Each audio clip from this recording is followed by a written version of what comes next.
أصدقائي النحالين، السلام عليكم ورحمة الله وبركاته. إذا عندنا هنا صندوق في السطح، هذا الصندوق لم يفتح عليه لأكثر أزيد من 6 أشهر أو 7 أشهر.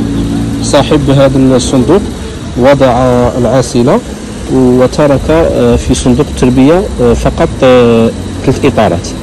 فالآن نحاولوا أننا نرتبوا له الصندوق، نقلعوا هذه الزوائد الشمعية كلها ونرتبوه. ودائما جماعة نصيحة لكل حال مبتدئ، أنك عمرك ما ترفع العاسلة وصناديق التربية أو صندوق التربية لا يحتوي على العدد التام من الإطارات. يعني دائما صندوق التربية يكون فيه 10 عادة باش نطلع العاسلة، ودائما كنطلع العاسلة باش تنجح لابد أن يكون عندي 7 8 حضانة. إذا راح نشوفوا بعد ما نخدموه راح نشوفوا الصندوق كيفاش يرجع. إذا نشوفوا هنا كان إطار هنا، وكان الإطار الثاني هنا، والإطار الثالث هنا، وهنا كلها بين الإطار والإطار زوائد هاي اللي نشوفوا فيها. إذا راح ننزعوا الإطارات وننزعوا الزوائد الشمعية ونبدأ في ترتيب الإطارات مع الحرص على البحث عن الملكة وعدم قتلها أو إخراجها خارج الصندوق. إذا كما راكم تشوفوا أصدقائي النحالة، بعد ما قلعنا الزوائد تاع العسل داهم، وهنايا رانا درنا له اطار تاع عسل من هنا، اطارين تاع عسل منا، والاطارات يعني ناقصه ما عندهش.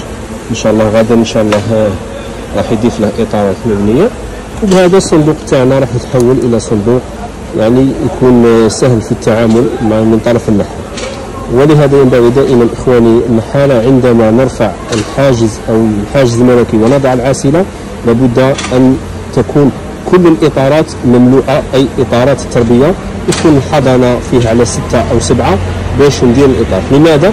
باش كي نجني ما يغبنيش وحده، حتى الفحص لما نفحص نكون نعرف يسهل علي معرفة الملكة.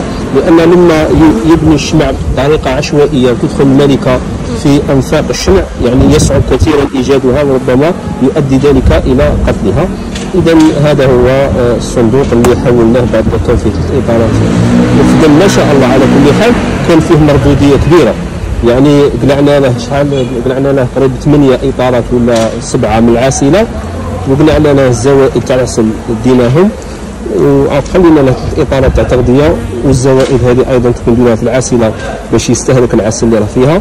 ومن بعد نضيفوا له الإطارات الأخرى ونعاودوا نلزوا، لأننا دايرين 3 إطارات تاع عسل هنا، نلزوهم إلى الجانب ونحطوا الإطارات الممطوطة فارغة وتقوم الملكة بوضع البيض فيها. إذا وإلى فيديو قادم، والسلام عليكم ورحمة الله وبركاته.